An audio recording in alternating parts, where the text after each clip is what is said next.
when he gave the kiss coming off the bus. Right. Can you guys all stand by? I'll bring you back in because we want to discuss this.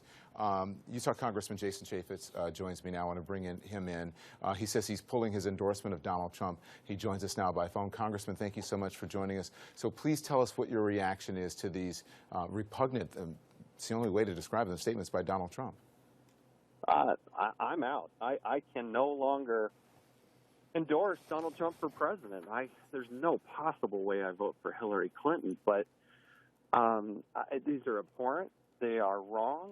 To use a baseball metaphor, I got to call balls and strikes the way I see them. And, you know, my wife, Julie, and I, we got a 15-year-old daughter. Do you think I can look her in the eye and tell her that I endorse Donald Trump for president when he acts like this? And his apology, that was no apology. That was an apology for getting caught. To say that Bill Clinton did it and did it worse, I mean, that should have been his first clue that it was the wrong behavior. So I'm not going to put my good name and reputation and my family behind Donald Trump for president when he acts like this. I just can't do it. Is there anything, Congressman, that he can say in this videotape statement that is coming out at any moment that can change things for you or that can redeem him among the voters? I don't know. I don't know, but I worry that it'd be naive to think if there's this and that sort of approach, you really think this is the only thing that's out there like this? I got to tell you, I played college football. I'm a place kicker. I've been in a lot of locker rooms. This is not just locker room talk, okay? This was offensive, and it was absolutely, totally wrong, and I'm not going to endorse him. Again, I'm not going to vote for Hillary Clinton. There's no way I'm going to do that, but I can't tell the good people of Utah that I endorse a person who acts like this. And we all do silly, stupid stuff and try to make, probably make jokes that are inappropriate, but this goes beyond that. And I think we should all stand up and say, we're not going to tolerate this. Why should we have a race to the bottom? Why can't we stand tall for high moral values? I think that's who we are as a Republican Party. And I can't endorse this person for president. Do you think he should step aside? Well, I do wish that Mike Pence was at the top of the ticket. I really do. I think not only his performance at the debate, but he is a person of high moral fiber. I did serve with him in the House for years, and I feel bad for the country. I feel bad for the Pences. I feel bad for Donald Trump's wife and his daughter. I don't know how he looks her in the eye and tries to explain this away. It's a tragedy. I don't know what the answer is, but having seen it and talked to my wife, and I can't endorse it. But do you think he should step aside? That was my question. Well, like I said, I wish that Mike Pence was at the top of the ticket, and we're going to have to figure that out in the coming days and weeks. But it is tragic the way it is right now. Do you think that the House Speaker, Paul Ryan, should also retract his support for Donald Trump, Congressman? Well, everybody's going to have to figure this out for themselves, I can only answer to myself and my wife, and I got to feel good about what I do.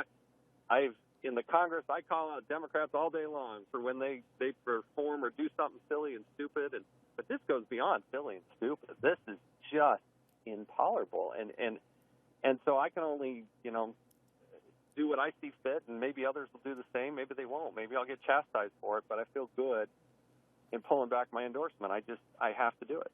You said you spoke with your wife about this, right? Yeah. If you don't mind, what did you guys say? What can you share with us, if anything? Well, I'd hate for anybody to go back and watch or read the comments. She didn't get all the way through the statement. It's in the things he said, in the way he said them. And that was compounded by his so-called apology. And I can't, it's probably more compelling even than that is my 15-year-old daughter. You want her dad to endorse this person and the way they're behaving to become the president of the United States of America? I can't do that with my 15-year-old daughter, so why should I do that with the rest of Utah? I just couldn't do it. So, Congressman Chaffetz, I think people understand that this is politics, that the House Speaker is trying to elect as many Republicans as possible, right? And that it is a job many see as leaders, to elect the person, the party candidate, as the President of the United States. But there are going to be people who are going to look at you and look at others and say, what took you so long? What do you say to them? Well, look, the fact that I think the messaging of Donald Trump, the idea that the country's going in the wrong direction, the fact that Hillary Clinton has this propensity and frequency to look in the camera and just lie. I mean, I originally endorsed Marco Rubio. I supported Mitt Romney when he ran for president. But look, I was supportive of the issues that he stood on, and the message that he was telling America about making the country great again. I believe in those things. But you're going to have that man or woman at the top of the ticket who has the strong moral fiber to actually get it done behind the scenes.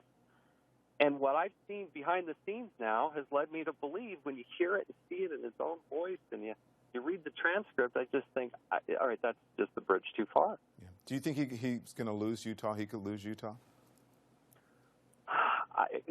Let it digest a little bit. I highly doubt it. We haven't voted for a Democrat in Utah since 1964, so it's not as if this